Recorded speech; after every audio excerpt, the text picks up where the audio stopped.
in being so successful in the real estate business in the toughest city in the world, and reviving so quickly from a real economic crisis, and with such ingenuity, and in becoming an instant and for a prolonged period television star, something that proverbially millions of Americans spend their whole lives trying to do without much success. In all of that, I believe that he achieved more before he became president than any previous president, except those who were president who had been instrumental in founding the country and setting up its institutions.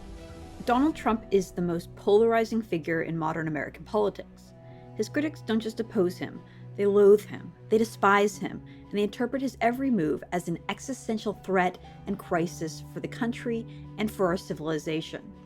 But those who can get past his rough exterior and hyperbolic rhetoric see a different man, a champion of the working class, a successful businessman who takes a pragmatic approach to policy and governs as a conservative, an outsider who is unafraid to do things differently, and a patriot who loves the American people and strives to serve his country and help put it back on the right track. My guest today on the season finale of the True North Speaker Series is Lord Conrad Black, an historian, author, businessman, media baron, and member of the British House of Lords. Unlike almost every other political observer, Black took Trump seriously from day one. He recognized Trump's unique ability to connect with disaffected voters and saw how he used the power of celebrity to steamroll the opposition and pull off the politically impossible, being elected to the highest office with no prior political experience and without kowtowing to political correctness or the DC establishment. It's always a pleasure to hear from Lord Black, who is a prolific writer with an encyclopedic knowledge of British, American, and Canadian history. In our interview today, we focus exclusively on US politics, and Black makes the case for Trump's re-election. We talk about Trump's upbringing, the successes he had in the business world, how he built his personal brand with an eye on politics, and how he burst onto the political scene like a bull in a china shop. We also discuss the media's incessant dishonesty, the over-the-top and politicized COVID-19 reaction, the resiliency of the US Republic, plus Lord Black makes a bold prediction about the upcoming election. I hope you enjoy our conversation. Please like this video, share it with your friends and family, and leave me a comment below. Don't forget to subscribe to True North, and if you'd like to support this podcast, please visit tnc.news/donate.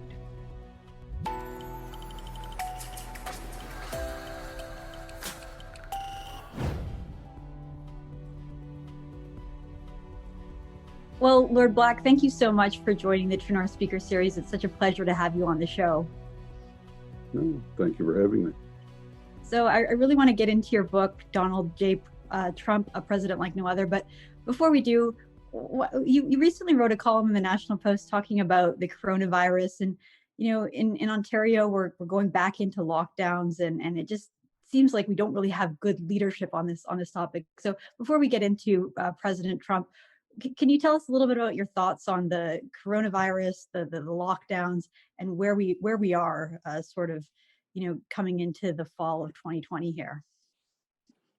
It's a virus that can't be contained. The only way to eliminate it is with a vaccine. And so all that can be done is to moderate the potential for its communication. And the only way to do that is to take these drastic lockdown measures that cause terrible economic problems as well as social problems and psychological problems to people upon whom relative isolation is imposed, as well as economic hardship. And it is not logical to do that because we now have, after having coped with this all around the world now certainly since March, and in some places earlier than that, a fair amount of information about it, as well as a good many therapeutic palliatives of it. And the position we've arrived at is that we can see that, using American figures, but they would go for other, certainly advanced countries anyway, including this one, that for those under the age of 65, the chances of a fatality are 99.997% against. So a very, very small number of people. And for those above the age of 65, the chances of avoiding a fatality are 94.6%. Again, very good odds, though obviously that does involve some danger to a significant number of people. So logically, the way to cope with this, given that the impact of the coronavirus does not reduce the average life expectancy of the population. It afflicts chiefly elderly people.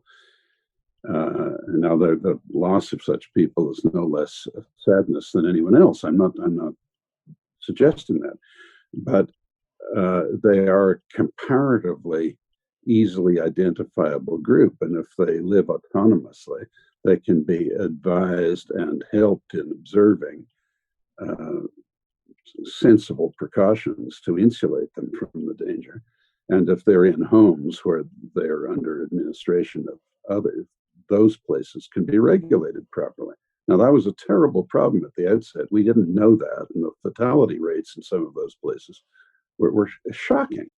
But we do know it now. And I would suspect that if the elderly people were more vulnerable, albeit 94.6% of them survive, were canvassed, they would say, for heaven's sakes, don't shut down the whole country for us. And we have to keep in mind here that even for the elderly in every age group, symptoms are zero to minimal for over 90% of people. So the fact is, all this mournful, hysterical talk about, a grim milestone of in the United States, 85,000 new cases yesterday.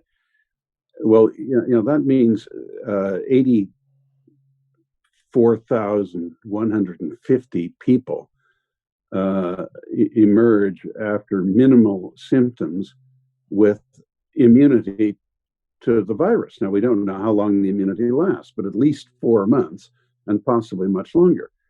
So instead of it being a grim milestone, I mean, the United States is a country where 8,000 people a day die.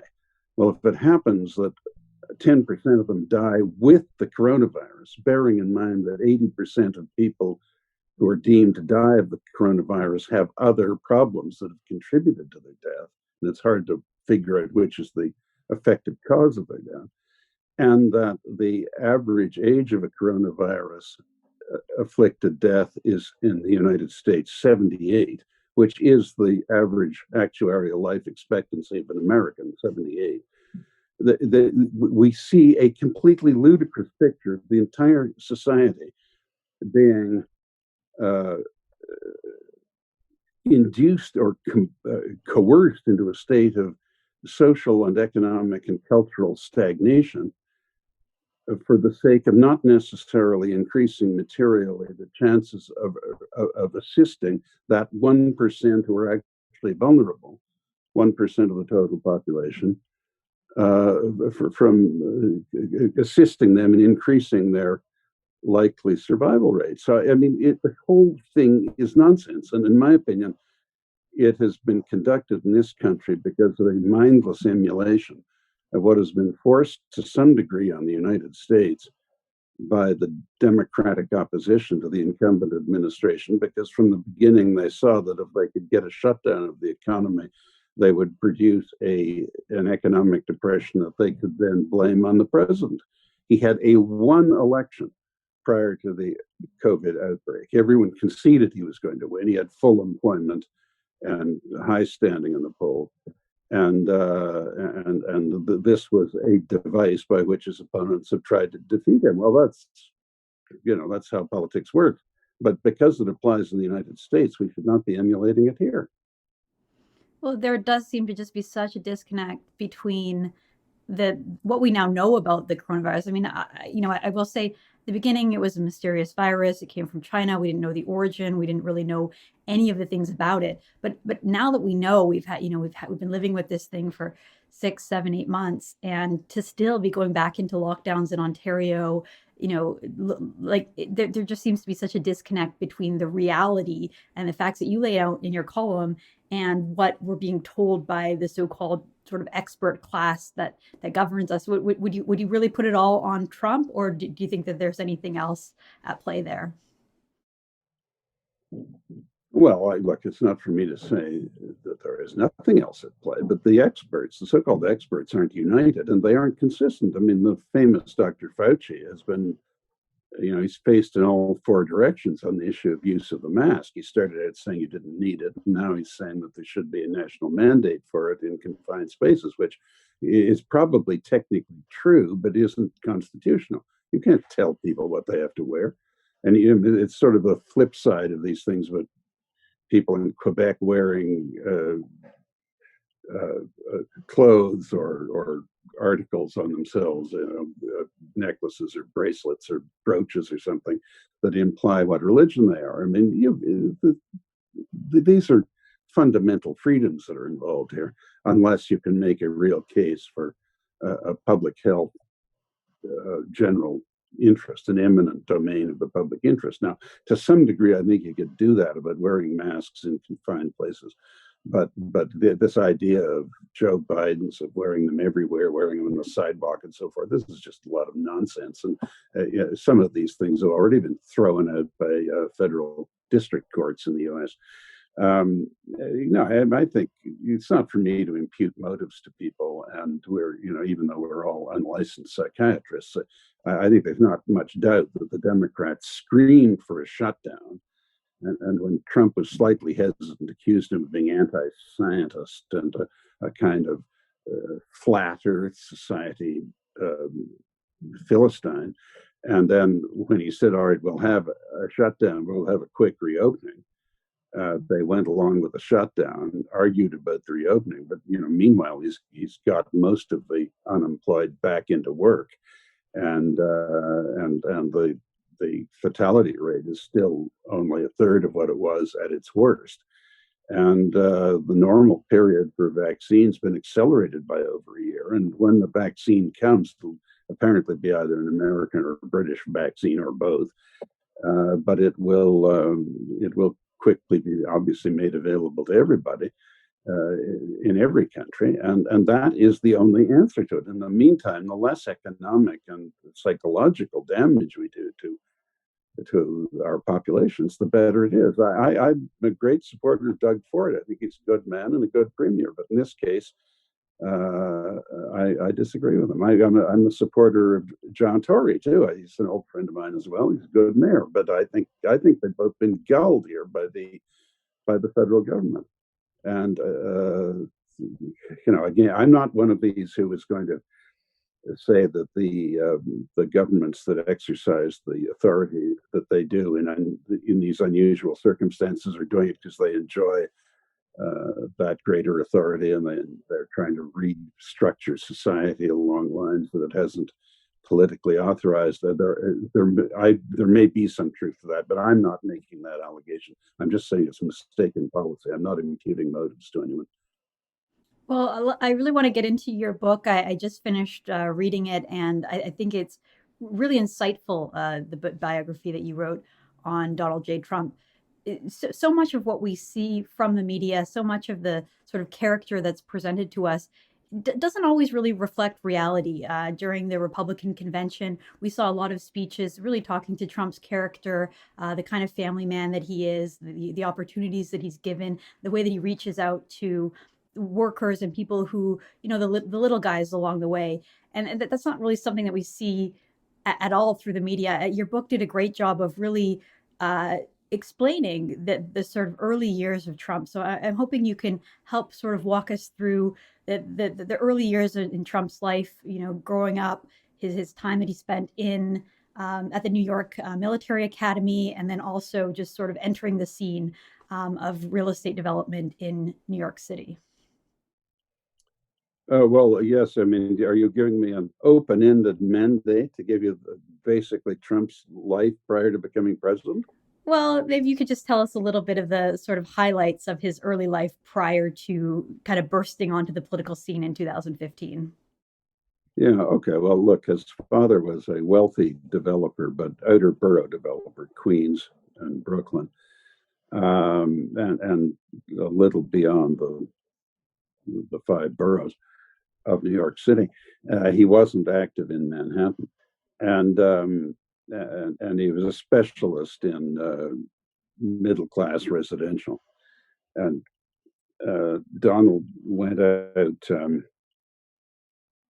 as a young man, as a high school student. He would go out with one of his father's employees to collect rent, and they often had real problems collecting the rent, including a few occasions when firearms were used. So he concluded that he did not want to be collecting rent in other than the highest income buildings. So he was always devoted, all his life from earliest years. He wanted to be a developer like his father, but he always wanted to make the socio-culturally big jump from the outer boroughs to Manhattan.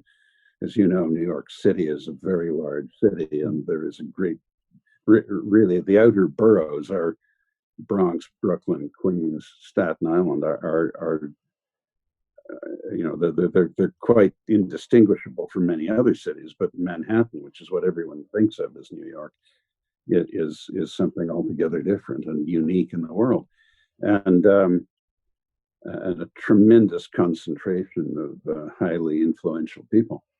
And he, because he had a knight, mother discovered that who came from Scotland originally, he had a knife. I mean, not a bare bladed knife. What do you call that kind of knife where you press it and it comes open? Switchblade, I guess. But he didn't use it, or he didn't threaten to use it, and he just had one.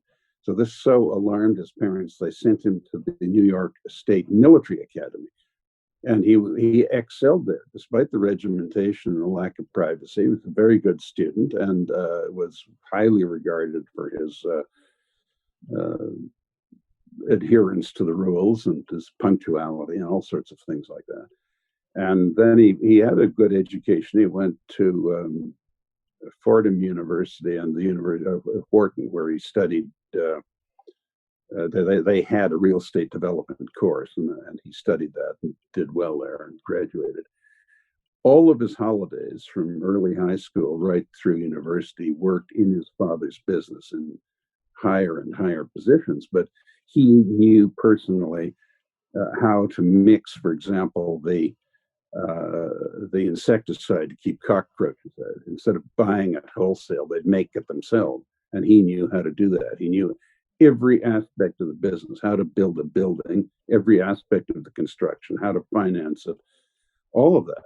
He came in very well prepared, practically and academically, and his father made him the chief operating officer of his company just in his 20s. And then Donald lived in Manhattan, and again, unlike millions of other New Yorkers, his commute was from Manhattan out to Queens and not the other way around. And then he made his first splash in the development business in New York City, in Manhattan, in the old Commodore Hotel, which some of your viewers would remember, next to Grand Central Station, between Grand Central Station and the Chrysler Building. But at that time, the commuter trains had lost ground to other forms of transport, and it was a somewhat depressed area in that part of Manhattan, just in the lower 30s and upper 20s, east side, and Chrysler Building was insolvent. It was taken over by someone many of your viewers would remember, Canadian Jack Kent Cooke. And what Donald did was he took over the Commodore Hotel by putting together a plan to renovate it. It was in a very decrepit condition. It was a huge hotel with I believe, 2,000 rooms, and substantially bigger than the Royal York, for example. but in a very decrepit condition. And it was a tremendously intricate matter of getting the adherence of city officials, zoning authorities, a financial group, and the actual owners of the land and the building on the land. And so Donald he made up a plan, and he held a press conference every day announcing progress. Some of the progress was more in his imagination than anything that you could really justify holding a press conference about. But that's part of how development works, especially in New York. It's a game to hide things, And he would wave a sheaf of papers around saying, "I have a signed contract," which he did. It'd been signed by him, but not by anyone else, And but eventually there became a considerable agitation to get this contract awarded and get the building redeveloped, because it was considered very important to the renovation of that famous part of New York City between Grand Central Station and the Chrysler Building, to get this great hotel functioning again. It had been closed for years. And he at one point, he produced a contract that was so complicated that he gave it to the city to show that he had the financial backing he needed. And it was signed by another party, but it didn't actually give the financial backing. And the city's bureaucrats, as he foresaw, did not have the perseverance to go all the way through it and see what it was. It was about a 200-page document of legalese that didn't really pledge anything. But they said, "All right, we'll approve this." Then he took that back and got the financial side on. And the renovation was a huge undertaking. They found dozens of squatters living in the boiler rooms. The rat population was so huge that even though they put in a bunch of cats and things, the rats drove the cats out. And then Donald went around and collected all the stray cats from the animal shelters in the New York City area. He became the man of the year in animal protection. And he put all these cats into the Commodore Hotel, and the felines overpowered the rodents. With that reinforcement, the cat population prevailed over the rats. And it worked. I mean, it was a magnificent reconstruction. He reduced the number of rooms by about 400. It's a glass sheath building. It's operated, I believe, by one of the famous chains, Pritzker, and it's a well-regarded, very profitable hotel, and he made $250 million on this, still in his 20s. So he took off from there, and he got a little carried away, as everyone knows. When he went into the casino business, he saw that Atlantic City could attract a lot of gamblers from New York City and Philadelphia. He didn't see that there would be no limit to the number of casino licenses that were given. So eventually, what he did was it was very successful and well launched. But before long, it was an overpopulated casino town, and there were too many casinos for the business. But that's a junk bond business. Everyone buying instruments that yield 15% know they're getting a high yield because of the high risk, and it may not work. So, the attempt of Trump's enemies to claim that he did terrible things to working class families whose life savings were invested in his casinos is just complete foolishness. Nothing of the sort was true. He gave a modest haircut to people like Carl Icahn, who then doubled down and bought more of this stuff more cheaply at a greater discount to get a higher yield, and then partly refinanced. And in the end, these sharpers, who are the only people you get in that kind of finance, take care of themselves already. And in the end, it was a moderate success. I mean, he was a pioneer in the casino business in New Jersey, and it's still there, and it adds to state revenues. That was at that point he became a great impresario, and he held big prize fights there, and beauty contests and things like this. And he did this all over the country and elsewhere in the world. And this was part of his new plan, which he developed in those years. I should say, while the casinos were going on, he went to quality building on the model of the Commodore Hotel elsewhere, which the Trump Tower is the most famous, a very distinguished building. But his assets now are all quality buildings and golf courses, but he devised this technique of becoming famous with the idea of making money off the brand of his name. And eventually, as you know, he was selling Trump mineral water and Trump mattresses and Trump shirts and Trump neckties, these ones that he wears that are quite long, so that if your jacket is open, there is not a gap even in a full-figured man between where his tie ends and his top of his trousers begin. You see, this was one of Donald's secrets, which was quite successful. But he just traded off his name. He actually got people, including here in Toronto, to pay millions of dollars to put his name on the top of their hotel, and he didn't have to do anything, although usually he managed it as well. But he didn't invest a cent and made money out of it, you say. And his personal life became very highly publicized in New York, and especially some of the romantic entanglements that he had. And his theory was all publicity for the purposes he intended was good publicity, and that he could turn his name into a huge profit center, which he did. Now, some of the aspects of that were frankly fairly cheesy, like the Trump University. I mean, there was no fraud involved. They said, you come to this and it'll teach you about how to make money in real estate, and it did. But he got some people to pay for the platinum program, $34,000 for something that they could have got just by reading some do-it-yourself books that you could buy for a few dollars in a bookstore. So, I mean, Donald's conduct wasn't always the most distinguished, but it wasn't illegal. I thought the shabbiest of it was this health remedy he came up with, which he claimed would really assist people in living longer, and all it consisted of was a urinalysis and some vitamin pills. But if people are going to pay for that, P.T. Barnum, who was a great and representative American, said, "A sucker's born every minute, and no one ever went broke exaggerating the intelligence of the public." So, there was that aspect of Donald, but he always had this theory that celebrity could be translated into high political office. And he did a lot of polling for many years, and he always polled very well with a large section of the public. And his final initiative on that side of his career was he had the idea of a certain type of reality television based on corporate life. And he spoke to someone at NBC, and they went joint account on it.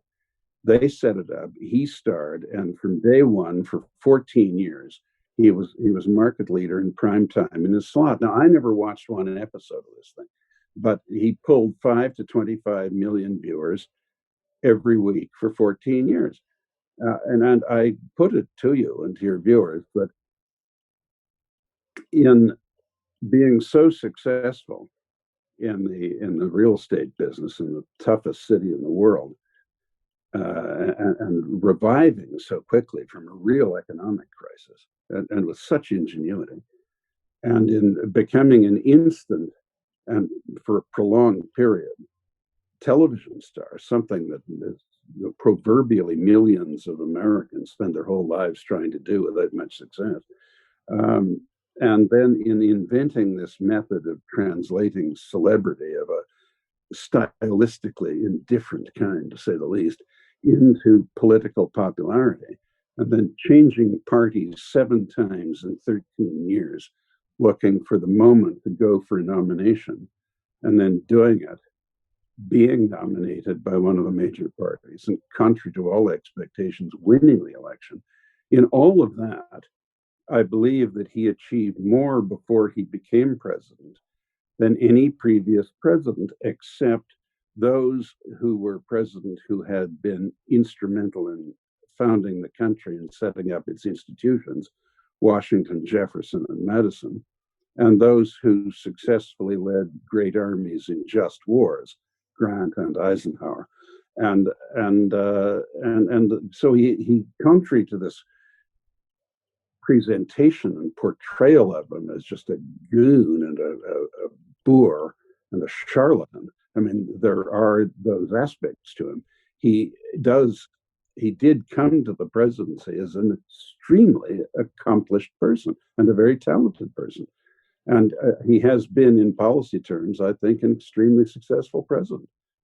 Well, it's so interesting because from your book, I kind of learned things I just didn't really know about him, like his forays into professional wrestling and the sort of showmanship of it all. But you make it seem like it was all sort of strategic in really connecting with a base of sort of blue collar people that he really built his populism on top of. So can you maybe talk a little bit about how, he transitioned from being this sort of well-known reality TV star that was, outspoken and over the top, but also that he was able to connect with people who were forgotten by the other parties. And so, how did he turn his life experience into this huge political populism and the movement that we saw emerging in 2015, 2016?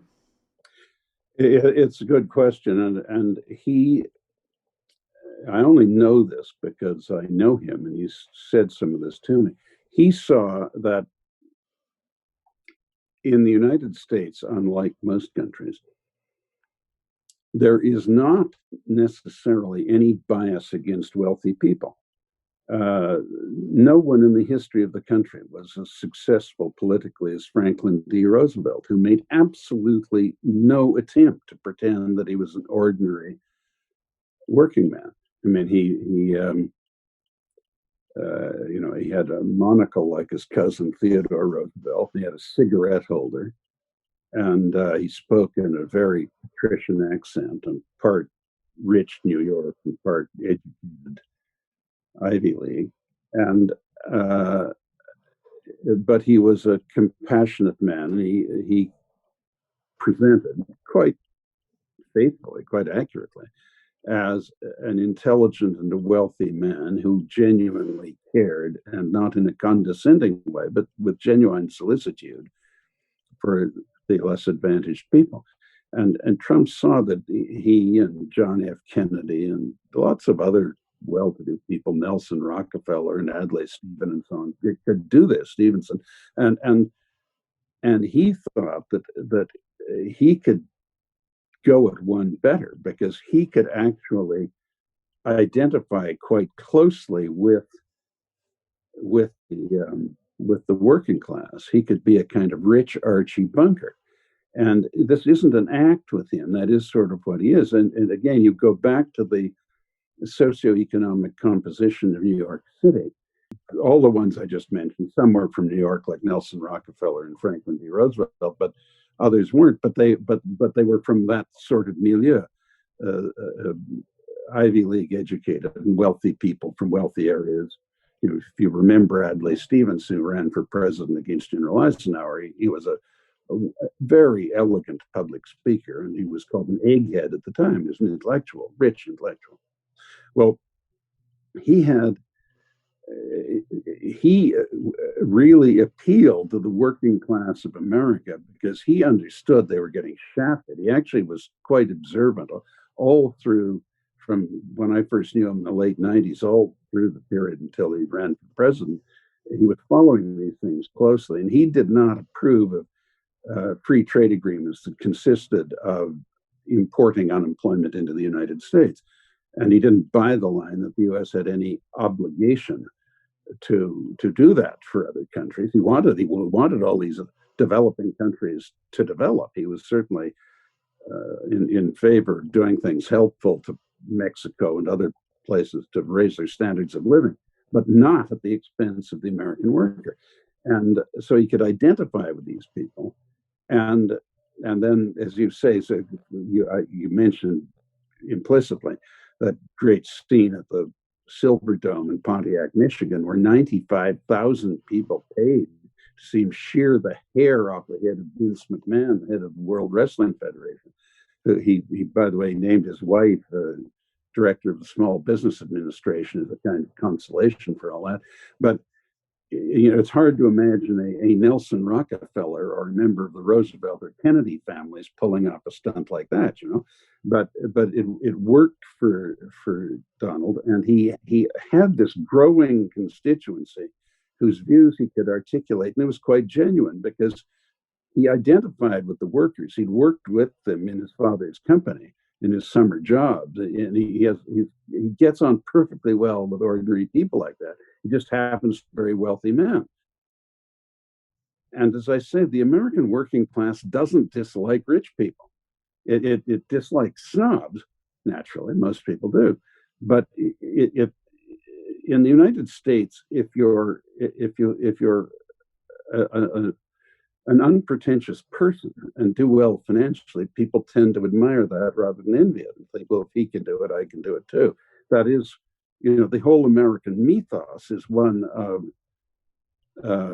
hard work, and there's nothing you can't do. You can get anywhere, no matter how humbly you begin. Well, Donald didn't begin very humbly, but he still was kind of an inspiration to these people because he was a rich man who cared about them and was kind of one of them, not in that way of a benign respect for them, like a semi-aristocratic person like Roosevelt would have, but as one who was really one of them at heart, but had done very well as they could do, and he would help them do it. It was a genius insight into the American political process and the American national psychology, and he connected the two, and here he is in the White House.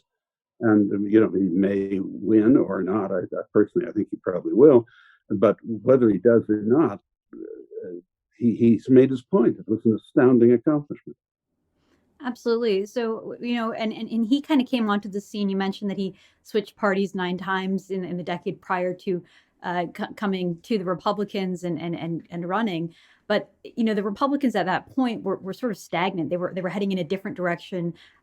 Jeb Bush was the sort of presumed nominee prior to Trump sort of bursting onto the scenes. And, you kind of wonder, like, as a guy who was a total outsider, he really shocked the sensibilities of so many conservatives. He wasn't really fully on brand with the whole, free market, free trade mantra that conservatives and Republicans really rally around. And yet somehow, as an outsider, he just managed to push his way right in. And you talk about in the book how he was different than other outsiders. People like Ralph Nader or Ross Perot that were never really taken all that seriously and didn't really have a shot. Whereas Trump found a moment to come onto the Republican seat. So maybe you can talk a little bit about what it was like, why he chose to go with the Republicans and how he really just managed to blow up the establishment and secure the nomination for president.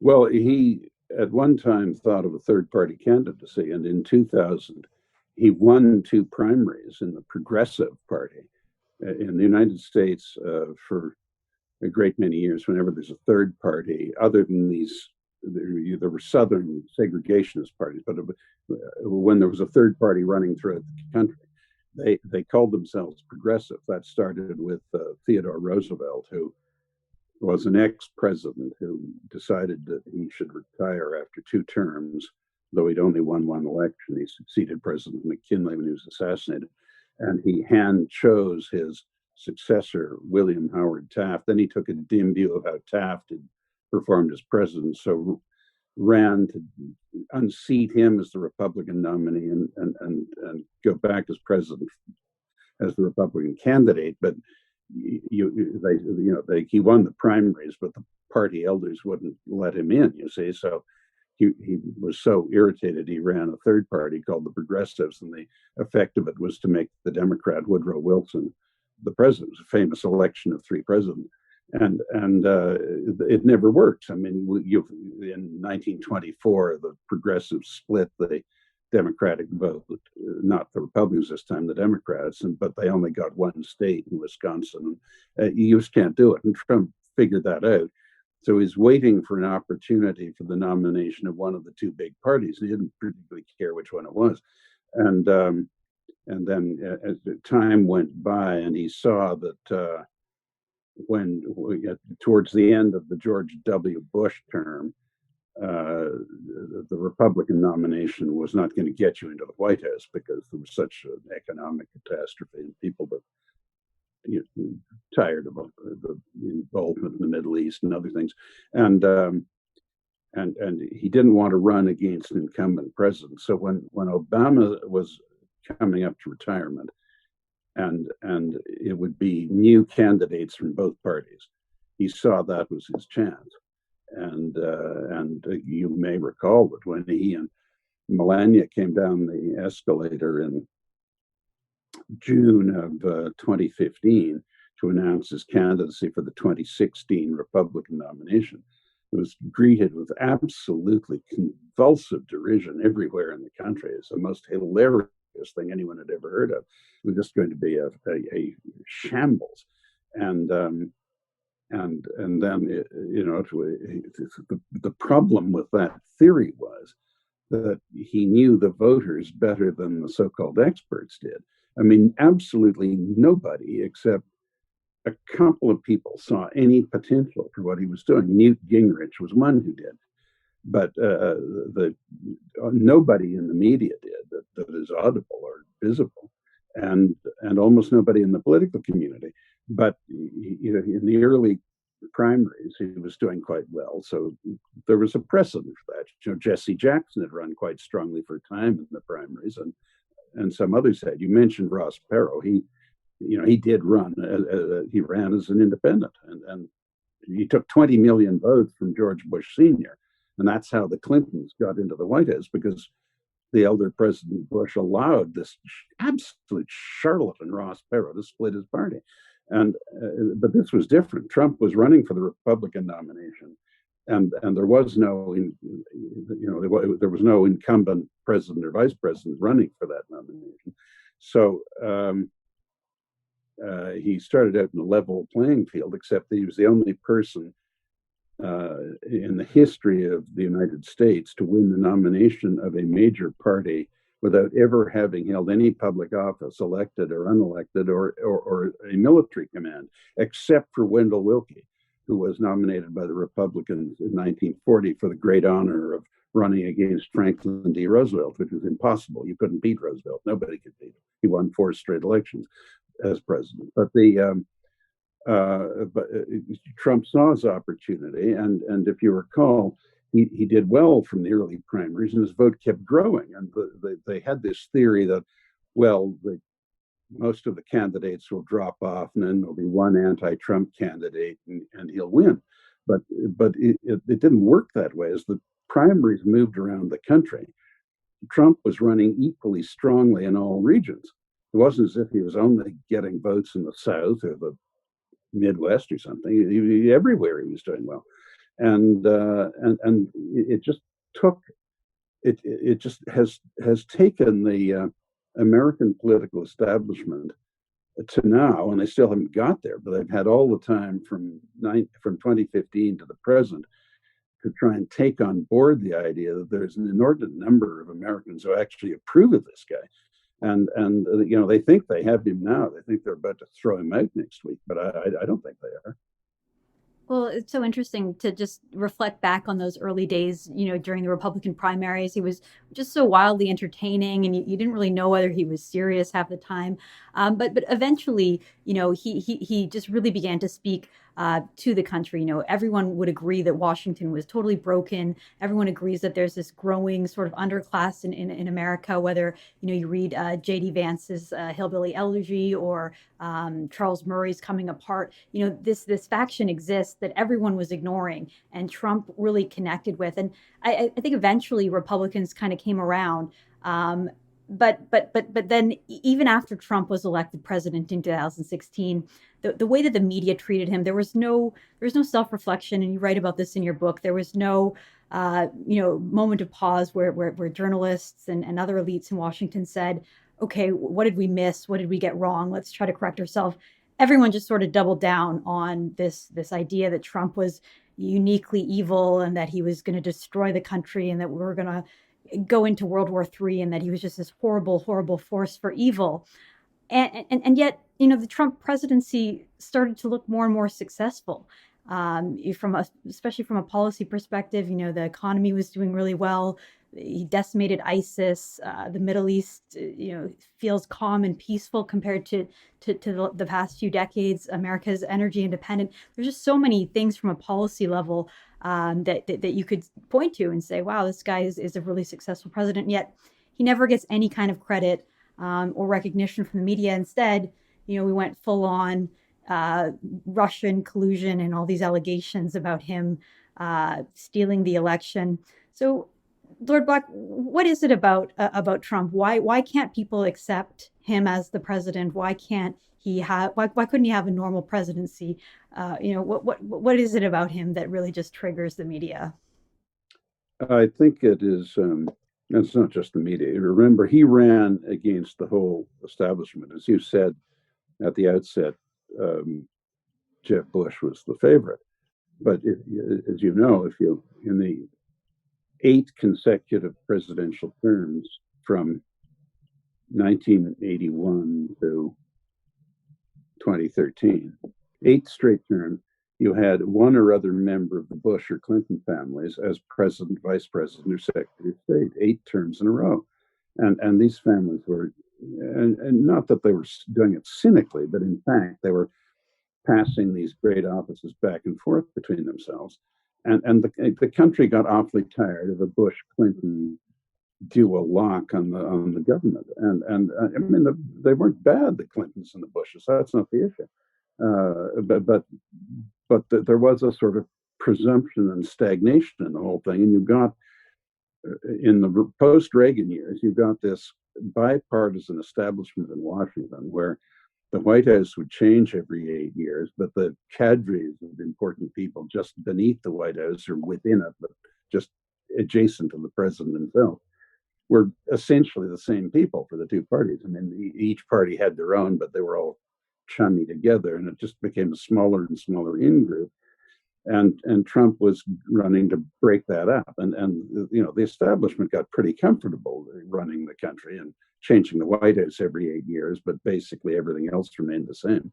And and uh, he particularly, I mean, he ran against the whole system. He ran against all the factions of both parties. He ran against the Bushes as much as the Clintons and Obama, and he accused the national political media of conducting a whitewash for this little in group that were just running a log rolling and back scratching operation for themselves, while the interests of a large section of the population went down the drain. And the public was very sensitive to and responsive to that argument because there was some truth to it. But from the standpoint of those who were running the gravy train, he was a mortal threat to them. And they responded as people or all animals do when their livelihood is threatened. And so they don't confine themselves to legitimate argument. The claws come out and they've locked arms. And now in the last week we've seen the extraordinary spectacle of um, the media sandbagging even News Corporation, one of the country's biggest media companies, because the New York Post is steadily exposing details of the Biden family's financial daring do while Joe Biden was vice president. Now, I would give Joe Biden the benefit of the doubt. I don't see any evidence that American policy was altered for corrupt reasons because of backhanders that the Biden family were taking from various interests in Russia, China, and Ukraine. I don't see any evidence that American policy was altered because of that, although it has to be looked into.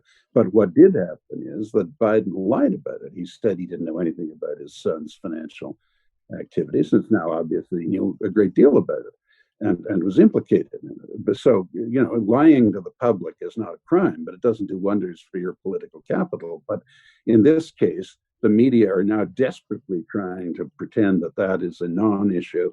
It's an irrelevancy. It's counterbalanced by the fact that Trump had a bank account in China when he was contemplating doing business there, which did not have a large balance, in which he closed 2 years before he was president, as if that has anything to do with these allegations. But for their part, they are desperate to get rid of this guy, because if he wins again, he really is going to drain the swamp, and they really will be pushed out of Georgetown and replaced by other people. And I'm not saying that what Trump would put in its place would be an absolutely clean system, but that's not the American tradition. The American tradition goes back to Andrew Jackson, the so-called spoiled system. When he came in, he fired the whole top half of the civil service, which was an unheard of thing to do. Prior to that, it had been the presidency had been held by rich Virginia plantation owners, alternating with the Adams family in Massachusetts, and they'd all run a nice, tight little shop for themselves. Now, they founded the country, and they were great men, some of them very great men, but and all of them good men. But Andrew Jackson, this populist from Tennessee, who was a drummer boy in the Revolution, not a general or a governor, swept them all out, threw them out, bag and baggage, revoked the charter of the national bank, and expanded the franchise and expanded the country to the west, and it grew. He put his own people in, and they weren't necessarily better than the others, but the system is based on the idea that you change. You just don't have the same people running the country forever. And there was an absolutely nonviolent and smoothly assimilated example of that with President Reagan. I mean, you may recall, you may be young to recall, but a lot of your viewers would recall that when he came into office, he was represented as a lunatic as well. And even though he'd been the governor of a great state for 2 terms, he was represented as a kind of right-wing nutcase and a man of limited intelligence who had been selling 20 Mule Team Borax and TV advertisements and flacking for the General Electric Corporation and played in a lot of grade B movies. Although it was Gore Vidal, not someone I would normally quote, but as he said, that's a terrible injustice. He's one of the greatest actors in world history who had the misfortune to play in some great big movies. But Reagan smoothed them down, did what he wanted, which was to cut taxes, induce a real capitalist boom, and win the Cold War. He knew that the U.S. could face Russia down, and it did. And everyone was happy. And he didn't really tear the Washington political class apart. So they indulged him. They didn't bother him, and they never really went after him in that Iran-Contra nonsense. So they started up a bit about it. After Watergate, everybody in Washington got contaminated by the idea that you could criminalize policy differences and that absolutely strictly judicial proceedings could be introduced into politics. We saw that this past year with this spurious impeachment of Trump. But this group that I refer to, and they're talented people and they're patriotic people. Most of them are probably pretty good, but they're smug and they're complacent and they haven't done such a brilliant job. I mean, the previous 20 years to Trump were the worst years of presidential misgovernment in American history, worse than the 10 years before the Civil War, and worse than the 3 terms between Woodrow Wilson and Franklin Roosevelt that gave us the Great Depression and isolationism and prohibition. And they had a terrible record. They had an economic catastrophe, human disasters and humanitarian disasters with the millions and millions of refugees and endless war in the Middle East to no good purpose for the U.S. And Trump was right to say they're not doing a good job. So that's what you've got. These people in their tenacity and fanaticism are unable to accept that Trump, such an outlandish and egregious character as he is in some ways, could be for real, and they're repelling the barbarian. It's just raise the drawbridge, and the people will have to decide. Sorry. By the way, one thing, the conduct of the media, as you said, has been a disgrace. And this is dangerous because as all surveys show, independent professional surveys, Harvard University and so forth, Pew Research Center, 95% of the national political media is hostile to Trump, and they just make it up. It's not a matter of just giving more space to the opposition. It's a matter of slinging mud at the president, inventing things and just malicious falsehoods and throwing them at him. And all polls indicate that the public respect for the media is under 20%. Now, this is a dangerous situation. You cannot have a functioning democracy without a free press. You can't have anyone intervene with the free press. They have to be free. And and yet, if the public is so disrespectful of them, the continued existence of a free press will not become, or at least will cease to be, a matter of great public urgency. What we need is a more honest and respectable press that earns the respect of the country. My fear is if Trump loses the election, they will say, well, there it is. We did it. We, the press, did it because they've been conducting the Biden campaign. Biden is just a sideshow sitting in his basement. He's a little guy from Delaware who's been around for 50 years, but he couldn't lead America across the Brooklyn Bridge. This campaign has been conducted by the media on his behalf. Well, absolutely. I mean, you mentioned Hunter Biden's laptop, and it seems like in some ways the cover up is worse than the crime because so many people have now been exposed to the idea that Facebook and Twitter are picking and choosing what they deem newsworthy, and everything else, it gets hidden. In your book, you talk about a lot of this sort of disconnect between the media narrative about Trump, whether it be on women, the idea that he's just this horrible, misogynist, compared to the reality where he has all of these strong women surrounding him, not just on his campaign, with Kellyanne Conway and Hope Hicks and Sarah Huckabee Sanders and his own daughter, but also throughout his career, he gave women opportunities to lead projects that had never been done before. But there's just so many instances of this, whether it was violence at his campaign rallies. Apparently, supposedly he was the one that was inciting it, but then we learned that there were actually paid Democratic operatives. We had the whole Russian disinformation thing that supposedly he was colluding with the Russians, and that the basis of it was the Steele dossier, which in and of itself turned out to be Russian disinformation. And now, the media is saying that they're not sharing the Hunter Biden story because it looks like it could be Russian disinformation. Even though there's just so much confusion. The National Intelligence Agency and the FBI have said that there's no evidence of that. Right. I mean, to me, and you come from a media background, you built all these successful newspapers. To me, the media is gaslighting the public, and the public is starting to see through it. And I think it's going to backlash, or maybe it already has backfired on them, because people just don't really trust the media. And you just mentioned that you can't have a successful democracy without a media, but what I'm seeing is sort of a partisanship divide of the media. Like I can't trust CNN or any of the mainstream media anymore. So I'm going to go and get my news from Ben Shapiro and the Daily Wire, or go seek out the New York Post, or focus exclusively on Fox News because I know what I'm going to get there. But then you have this sort of increasing polarization. So I just wondering, do you think that there's any solution? Is there any coming back from this, or are we just sort of on this path now where we're going to continue to be divided, and we have these irreconcilable differences? No, the United States is certainly a viable country. It's a rough country, and there is a temptation, for example, amongst the British. I mean, technically, I'm British, and indeed a member of the British Parliament, and the British think, in large measure, that the Americans are essentially somewhat similar to themselves. It's another English-speaking country, and with institutions, despite the fact that the U.S. was created in a revolution to throw the British out, substantially based on British common law and British parliamentary electoral traditions. And therefore, they're kind of our American cousins. And there is that aspect of them. And to this day, there would be substantial pockets of largely influential people in New England and New York and the Northeast in particular that would qualify as being well acquainted with Britain and somewhat sympathetic to it, and in themselves conducting themselves in a way that would justify that description that I just gave. But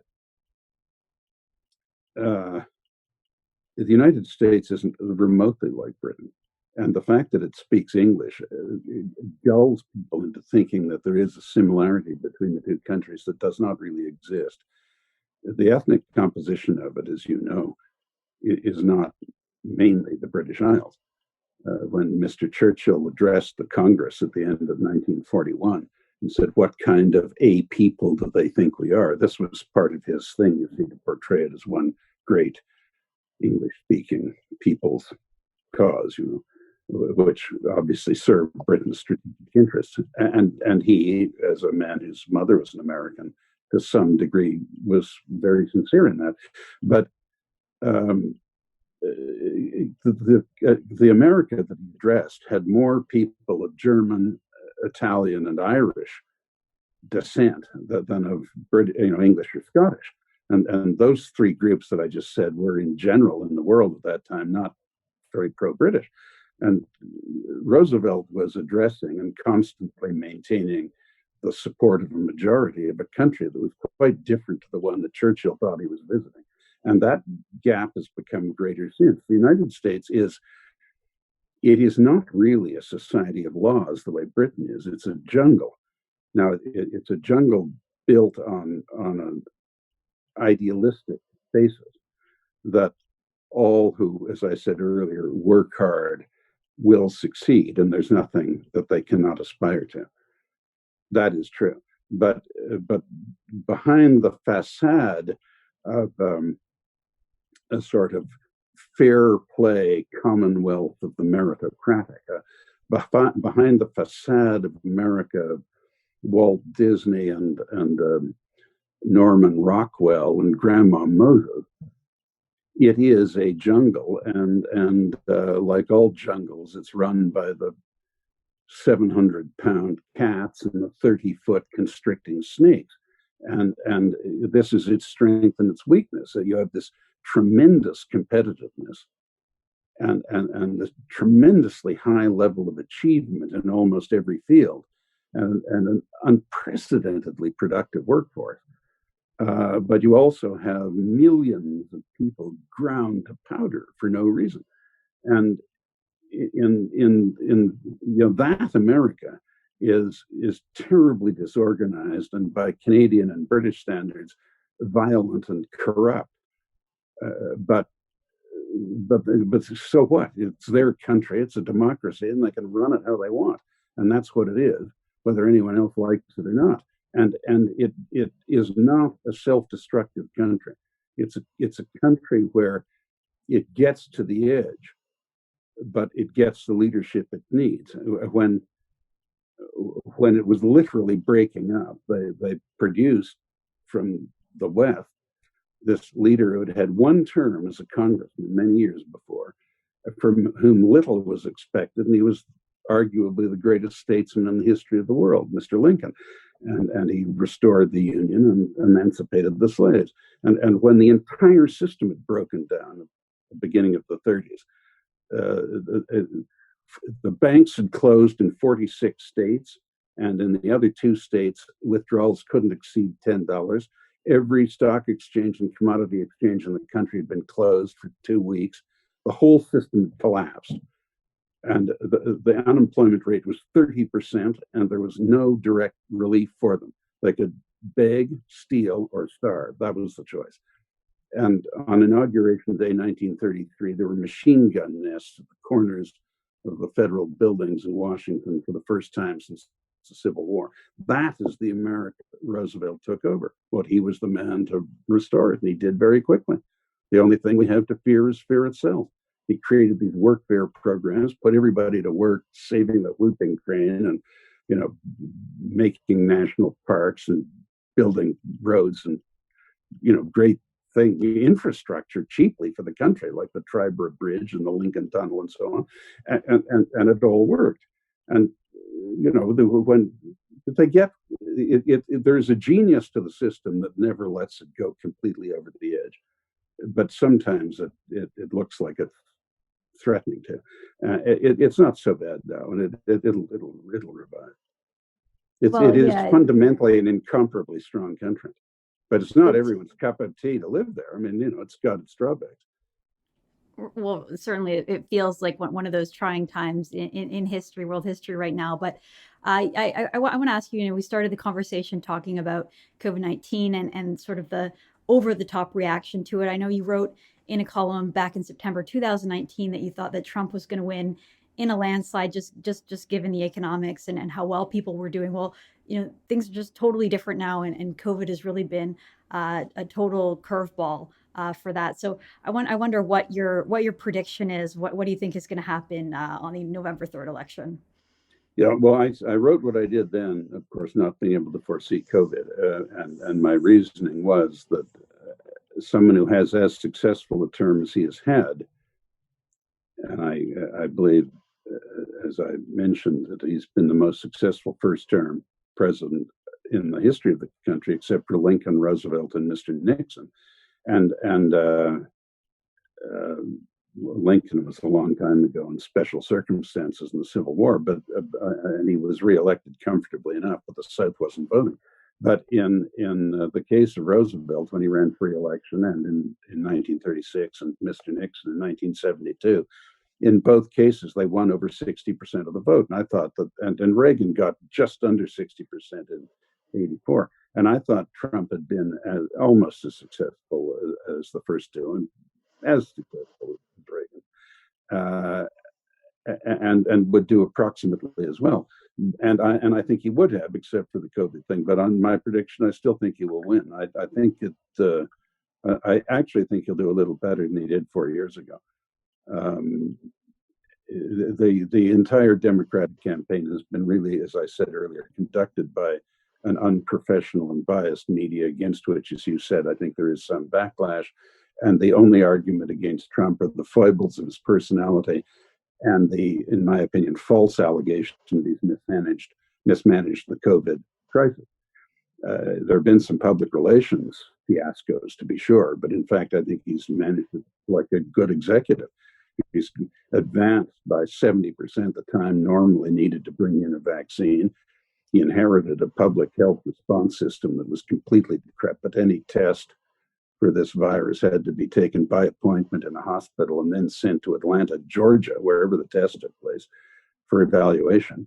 And he revolutionized all that in a couple of weeks and made the U.S. the provider to the world of ventilators and everything else that was necessary. And he had the short shutdown, and he's got 60% of the people back at work already. I mean, I think he's actually done a good job, other than the public relations aspect of it there. So I think that when it comes down to it, the hostility to him is in some measure confected by a media stonewall that the public detects and resents. And I think people will be surprised. I think there are up to 10 million voters the pollsters haven't discovered, because it is clear that most Trump supporters refuse to discuss politics with strangers. They don't want to be hassled. And polls show that a majority think they're better off now than they were 4 years ago, and a majority think their neighbors are going to vote for Trump. And I think that the polling organizations are filled with, not completely filled, but substantially filled with Democratic front polling operations like Vox, Politico, Monmouth, Quinnipiac, and polls conducted under the auspices of the great media networks and outlets, New York Times, Washington Post, and the three traditional uh, television networks, that have spent the last 4 years trying to evict Trump from the White House. So I wouldn't believe a word they publish on these subjects. And that's what's wrong with the Real Clear Politics average. Three-quarters of it are just propaganda numbers, not real numbers. And it's terribly hard to poll the Trump voter because they don't trust the system anyway, so they don't cooperate with it. And they're right not to trust it. Well, it would be really, really damning for the polling industry if they got it wrong again. Some of the polls I've I saw seen. Frank Luntz on TV, who I know, the other day, saying, if we've got this wrong, we should all seek another occupation. I said to my wife, right on, Frank, that's what you should be doing. And if I were you, I'd start right now. But it's so true. I happen to be down in California right now, and most of my friends are sort of liberal Democrats. And even talking to them, they are kind of resigned to the idea that they think Trump is going to win in a massive landslide, and that the the media and the polling companies are so out of touch with what's happening on the ground, that the Trump is popular, that Biden is just deeply unpopular. He's not even campaigning. I mean, it's interesting. We were talking about earlier the idea that Hillary Clinton might have lost because she took the Rust Belt for granted. She didn't bother campaigning in states like Wisconsin and Michigan, or Pennsylvania, I should say. Joe Biden's not Both really of them. campaigning at all. He's sitting in his basement calling a lid every day. Well, they've signed barely on to making it the through theory speeches. that, So.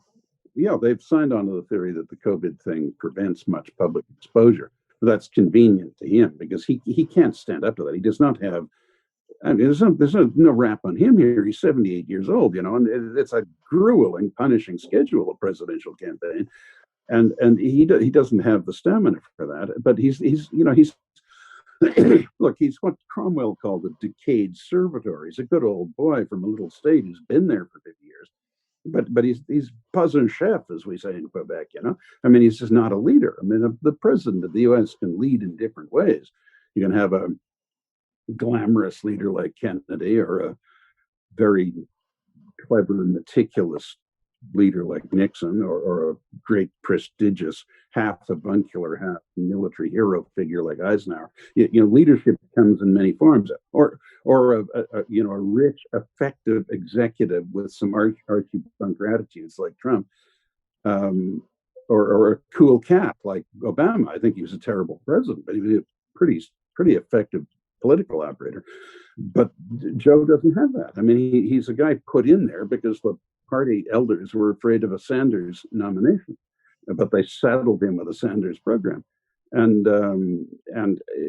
the interesting thing to me on this is that I understand that Joe doesn't pull the crowd, and Biden is committed to this thing. We all have to go around like frightened possums or something because of the virus. But he's called out their supposed big gun, Obama, to campaign for him. Now, like I admit that crowd behavior is different given that there's a pandemic. But I remember when President Eisenhower came out for Nixon in '60, or when President Truman came out for Kennedy in '60, they pulled huge crowds as distinguished ex-presidents.